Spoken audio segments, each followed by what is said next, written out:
Allahu Allahu Allahu Allah. Yang pertama masalah zina. Tutup aibnya. Tutup aibnya. Taubatan nasuha, dan ingat terhadap apa dosa zina yang pernah kita lakukan. Kita ingat dan kita taubat sungguh-sungguh kepada Allah. Karena Allah ini mencintai hamba-hambanya yang bertaubat. Innallaha yuhibbut tawabin wa yuhibbu mutatahhirin. Ya, jadi Allah ini mencintai hamba-hamba yang taubat. Tapi taubatan nasuha, taubat yang sungguh-sungguh. Jangan habis taubat umat, ya. Jadi biasa kita bilang dulu haji tomat, berangkat haji tobat, pulang-pulang umat. Jangan juga. Jadi betul-betul bersungguh-sungguh kepada Allah, dan tutup aib itu tidak perlu diceritakan kepada siapapun. Ini harus kita pahami.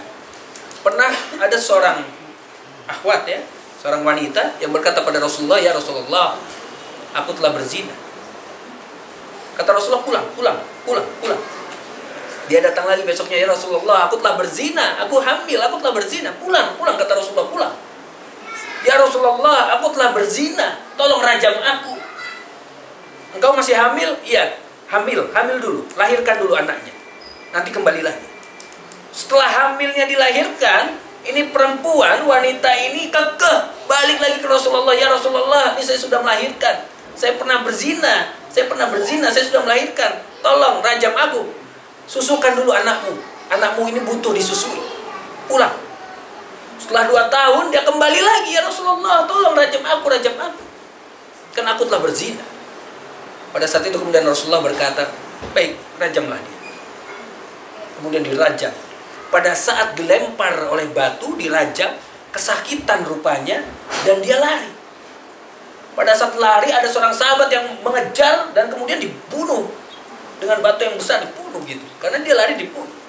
Kemudian sahabat ini melaporkan pada Rasulullah, "Ya Rasulullah, sementara orang yang berzina ini telah dirajam. Pada saat dirajam tadi dia lari. Kemudian aku timpa dengan batu yang besar sampai dia wafat."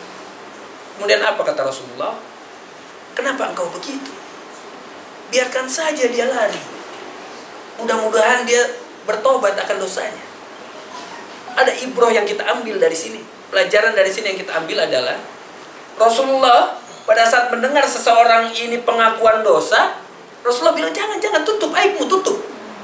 Pulang aja, tobat. Tapi ini kekeh balik lagi, tobat, udah jangan, tobat, jangan. Ini ada sebagian orang, ya, merasa sudah pengakuan dosa, pulang nggak ada dosanya lagi. Dari mana judulnya? Jadi tobat langsung sama Allah, nggak perlu ada pengakuan dosa sama orang lain.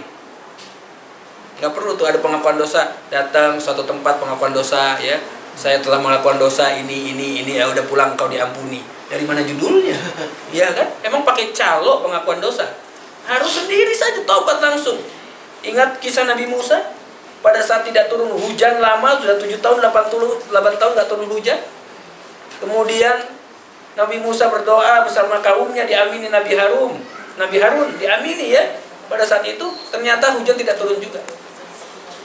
Kemudian Nabi Musa berkata, "Ya Allah, kenapa engkau mempermalukan aku?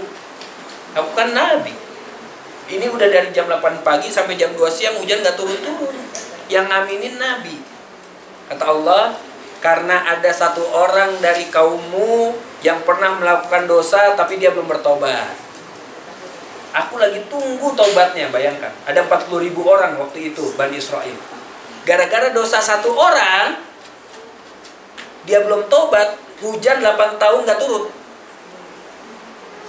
Kemudian Nabi Musa berkata, "Wahai kaumku, ternyata ada satu orang di antara kalian yang dosa belum bertobat. Coba mana orangnya maju ke depan, biar aku mohonkan kepada Allah untuk mengampuni dosamu." Saya pahami, ya? Maksudnya ini orang suruh maju ke depan, yuk kita doain sama-sama, bukan mau dipermalukan, bukan. Pada saat itu ada seseorang, dia nunduk, dia diam. Kemudian dalam hatinya dia berkata kepada Allah, "Ya Allah, selama ini engkau telah tutupi aibku, telah engkau tutupi dosa-dosaku, maka saat ini aku mohon kepadamu, Allahumma astur aurati wa amin rawati. Ini doanya masuk. Jadi kalau kita berdoa, sisipkan doa ini. Allahumma astur aurati wa amin rawati. Ya Allah, tutup aibku, tutup auratku, tutup dosa-dosaku seperti yang Kau telah tutupi selama ini. Ini kalau aib kita dibuka sama Allah semuanya, nggak berani saling melihat kita kali. Karena Allah tutupi, kita kelihatan kayak kita orang yang soleh. Padahal Allah banyak tutupi aib-aib kita. Yang mesti kita pahami. Jadi jangan sampai kita memandang muslim lain, mukmin lain, ya derajatnya lebih rendah di bawah kita gara-gara kita sudah pulang pengajian. Jangan-jangan Allah lebih suka tobatnya dia daripada kita. Tobat, ini satu. Tobat betul-betul. Setelah tobat, tutup. Jangan diceritakan aibnya. Allah